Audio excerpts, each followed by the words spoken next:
Hey guys, welcome back to Draw Along Doodles with Walker. So today we're going to be making a great blue heron. They are really beautiful birds that live down in the wetlands and the swamps.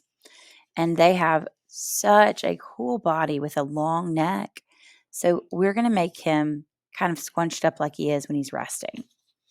All right, so the first thing we're going to do with our paper vertical is we're going to make a backwards letter S. So I'm going to curve part of a rainbow. Then I'm going to come down and up.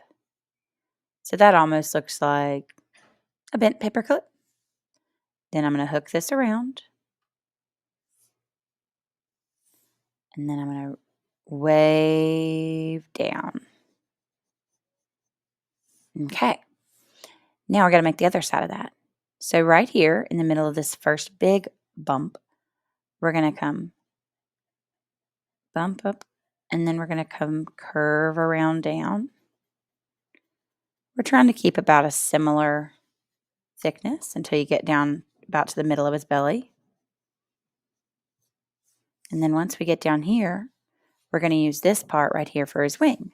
So I'm going to touch the side of that S, and I'm just going to really gently angle it down with a nice curve. All right, now let's come and get his head situated. So I'm going to come and bump that, kind of like I was making a worm. And then I'm going to put a little greater than symbol on his face right here. I'm going to draw a line out from the middle of the greater than symbol. His beak is fairly long, so don't be afraid to give him an actual beak.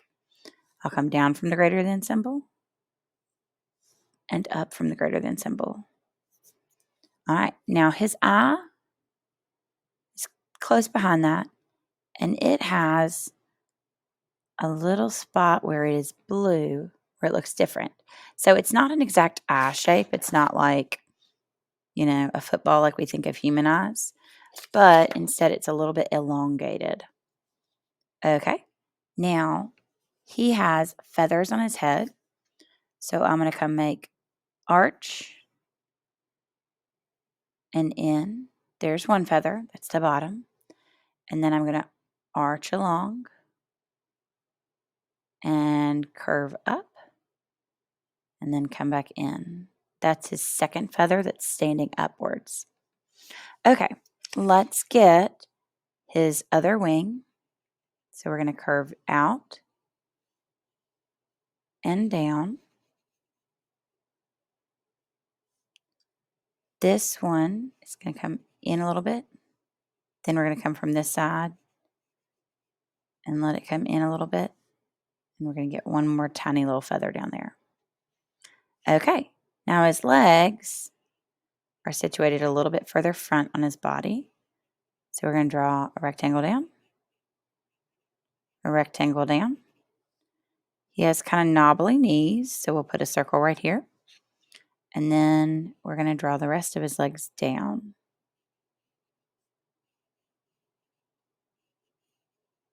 Okay, now there are lots of very light wispy feathers. So to help get the direction that it's traveling in, we want to include those wispy feathers. So curving out to the right, curving down and in, and then following the curve along that neck. Okay, now I do want to come in and get a little feather separation right there for my other wing. Okay, so when I go into Sharpie, I'll do the beak. One thing I can add to the beak is his little nostril.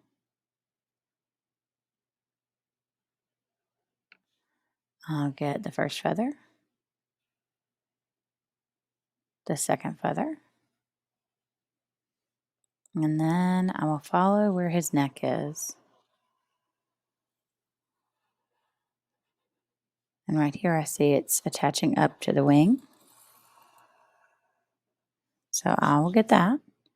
Then I'll come inside and get this, the other side of his neck and where it spaces out to his wing. Then I'll get his legs. So I've got rectangle, bump around the circle, rectangle, rectangle, bump out around the circle, and down with a rectangle. Now, you can decide, I get the bottom of his head. You can decide whether or not you really feel attached to using your thin or your thick Sharpie for these feathers, or, if you either have one or not. I'm going to come and use a thin just so I can separate out the thickness and give the idea to the viewer that these are very wispy, very light feathers. Okay. Then I'm going to curve around and around and around and around. Okay, so now I have my blue heron and he is gorgeous. I hope you guys enjoyed him and that you got a chance to use him in one of your bigger pictures. All right, talk to you later, guys.